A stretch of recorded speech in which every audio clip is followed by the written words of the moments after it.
സർവശക്തനായവനേ. Hallelujah ഞാൻ പാടിടും, യേശുവിനെ ആരാധിക്കും. ഹല്ലേലൂയ ഞാൻ വാഴ്ത്തിടും, സർവശക്തനായവനേ. Praise the lord. The shepherd's ഹർബിൻ്റെ മറ്റൊരു എപ്പിസോഡിലേക്ക് ഏവർക്കും സ്വാഗതം. ഇന്ന് പ്രഭാതത്തിലെ വചനചിന്തയ്ക്കായി വിശുദ്ധ തിരുവെഴുത്തിൽ നിന്നും ഒരു വേദഭാഗം നമുക്ക് വായിക്കാം. യെശയ്യാ പ്രവചനം 48 അധ്യായം 17 വാക്യം. ഇസ്രായേലിന്റെ പരിശുദ്ധനും നിന്റെ വീണ്ടെടുപ്പുകാരനുമായി യഹോവ ഇപ്രകാരം അരുളി ചെയ്യുന്നു, ശുഭകരമായി പ്രവർത്തിക്കുവാൻ നിന്നെ അഭ്യസിപ്പിക്കുകയും നീ പോകേണ്ടുന്ന വഴിയിൽ നിന്നെ നടത്തുകയും ചെയ്യുന്ന നിന്റെ ദൈവമായ യഹോവ ഞാൻ തന്നെ. നമ്മുടെയൊക്കെ ജീവിതത്തിൽ പുതിയ ജോലി സ്ഥലത്തേക്ക് നാം പ്രവേശിക്കുമ്പോൾ നമുക്ക് ട്രെയിനിങ് തരാറുണ്ട്, കുറേ ലേണിങ്സ് തരാറുണ്ട്. വീട്ടിൽ ഇരുന്ന് കമ്പ്യൂട്ടറിൽ കൂടി ചെയ്താൽ മതി. അതുപോലെ കുറേ ഫേസ് ടു ഫേസ് ട്രെയിനിങ് തരാറുണ്ട്. Moving and handling, health and safety, അങ്ങനെയുള്ള ട്രെയിനിങ് തരാറുണ്ട്. രണ്ട് കാരണങ്ങളുണ്ട്. ഒന്ന്, നാം പുതിയ ഒരു സ്ഥലത്ത് ചെല്ലുമ്പോൾ അവിടുത്തെ സിസ്റ്റം മനസ്സിലാക്കുക, അവിടെ നമ്മുടെ പ്രവർത്തനം നന്നായി പോകാൻ വേണ്ടി നല്ലൊരു പരിശീലനം നമുക്ക് തരുന്നതാണ്. രണ്ട്, ഇത് കമ്പനി ലോ ആണ്. അവർക്ക് നമുക്ക് ആവശ്യമായ ട്രെയിനിങ് തരാതെ നമുക്ക് ഇഞ്ചുറിയോ എന്തെങ്കിലും ഉണ്ടായാൽ അതിന് നഷ്ടപരിഹാരം അവർ തരേണ്ടി വരും. അതുകൊണ്ടാണ് അവരെ കമ്പൽസറിയായി ഈ ട്രെയിനിങ് എല്ലാം നമുക്ക് തരുന്നത്. അതെല്ലാം നാം എടുക്കാൻ ബാധ്യസ്ഥരുമാണ്. ഇതുപോലെ ദൈവവചനം പറയുന്നു, യഹോവയായ ദൈവം താൻ നടത്തുന്ന തൻ്റെ ജനം ഇസ്രായേൽ മക്കളെ അവരോടുള്ള ബന്ധത്തിൽ പറയുകയാണ്, നിങ്ങളെ ശുഭമായി പ്രവർത്തിക്കുവാൻ ഞാൻ നിങ്ങളെ അഭ്യസിപ്പിക്കുന്നു. നിങ്ങൾ ചൊവ്വായിട്ടുള്ള രീതിയിൽ വഴിയിൽ പോകേണ്ടുന്ന വഴിയിൽ നിങ്ങളെ പോകുവാൻ ഞാൻ നിങ്ങളെ അഭ്യസിപ്പിക്കുന്നു.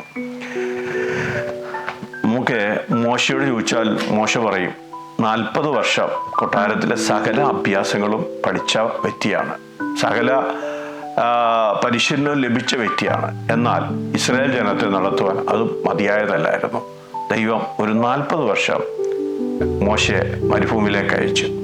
ആടുകളുമായിട്ടുള്ള ജീവിതമാണെങ്കിലും അവിടെയും ദൈവത്തിൻ്റെ പദ്ധതി തന്നിൽ വിജയിക്കുവാനിടയായിത്തീർന്നു. ജോസഫ് 17ാമത്തെ വയസ്സിൽ തന്നെ മിദ്യാന് കച്ചവടക്കാർക്ക് വിൽക്കപ്പെടുവാനിടയായിത്തീർന്നു. പൊട്ടക്കിണറിൻ്റെ അനുഭവം ഉണ്ടായി, തടവറയുടെ അനുഭവം ഉണ്ടായി. എന്നാലും 13 വർഷത്തെ നീണ്ട ഇടവേളയ്ക്ക് ശേഷം 30ാമത്തെ വയസ്സായപ്പോഴേക്കും താൻ നല്ലൊരു സ്ഥാനത്തെത്തിച്ചേരുന്നതായിട്ട് കാണുവാൻ സാധിക്കും. എന്നാൽ തൻ്റെ ദർശന പൂർത്തീകരണത്തിന് വേണ്ടി താൻ ചില പരിശീലന കളരിയിലൂടെ കടന്നു പോകേണ്ടതായിട്ട് വന്നു. അത് ഇച്ചിരി ദൈർഘ്യമേറിയതും പ്രയാസമേറിയതുമായിരുന്നു.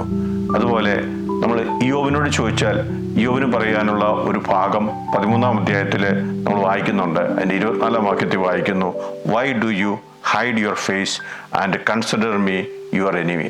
എന്തുകൊണ്ട് ദൈവമേ നിന്റെ മുഖം എനിക്ക് മറച്ചിരിക്കുന്നു, നീ ഒരു ശത്രുവായി എന്നെ കാണുന്നു. ശത്രുവായിട്ടല്ല, മുഖം മറച്ചതുമല്ല, ദൈവത്തിൻ്റെ ഒരു പദ്ധതിയായിരുന്നു.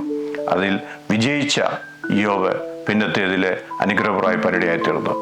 ലോകപ്രസിദ്ധനായ സുവിശേഷകൻ ഡോക്ടർ ബില്ലി ഗ്രാമിൻ്റെ ഒരു ഫേമസ് ആയിട്ടുള്ള സ്റ്റേറ്റ്മെൻ്റ് ഉണ്ട്, God knows what is best for us even if it seems painful.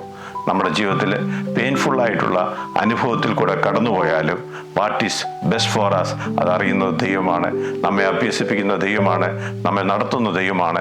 ആ ദൈവത്തിൻ്റെ കരങ്ങളിൽ ഏൽപ്പിച്ചു കൊടുത്തുകൊണ്ട് ഇന്നത്തെ സാഹചര്യങ്ങളിൽ പിറുപിറുക്കാതെ ദൈവത്തെ സമർപ്പിച്ചുകൊണ്ട് നല്ല നാളേക്കായി ശുഭഭാവിക്കായി പ്രാർത്ഥിച്ചുകൊണ്ട് നമുക്ക് ഇന്ന് പകൽക്കാലം ആരംഭിക്കാം. ദൈവമായ കർത്താവ് നമ്മെ സഹായിക്കുമാറാകട്ടെ. പരിശുദ്ധനായ ദൈവമേ, സ്വർഗ്ഗീയ പിതാവേ, നന്ദിയോടെ അങ്ങ് സ്തുതിക്കുന്നു, സ്തോത്രം ചെയ്യുന്നു. വചനം കേൾക്കുന്ന നിന്റെ ജനത്തെ അങ്ങയുടെ നാമത്തിൽ അനുഗ്രഹിച്ച് പ്രാർത്ഥിക്കുന്നു. കർത്താവെ, ഞങ്ങളുടെ ജീവിതത്തിൽ ഏതനുഭവമായാലും അതിനെയെല്ലാം നന്നായി പരിശീലിപ്പിച്ച് കർത്താവെ നല്ലൊരു അന്ത്യത്തിലേക്ക് എത്തിക്കുവാൻ ദൈവത്തിന് കഴിയുമല്ലോ. ദൈവത്തിന് സമർപ്പിക്കുന്നു. മഹത്വം കർത്താവ് എടുത്താട്ട്. പ്രാർത്ഥന കേൾക്കുന്ന കൃപയ്ക്കായി സ്തോത്രം. യേശു കർത്താവിൻ്റെ ധന്യമുള്ള നാമത്തിൽ തന്നെ. ആമേൻ.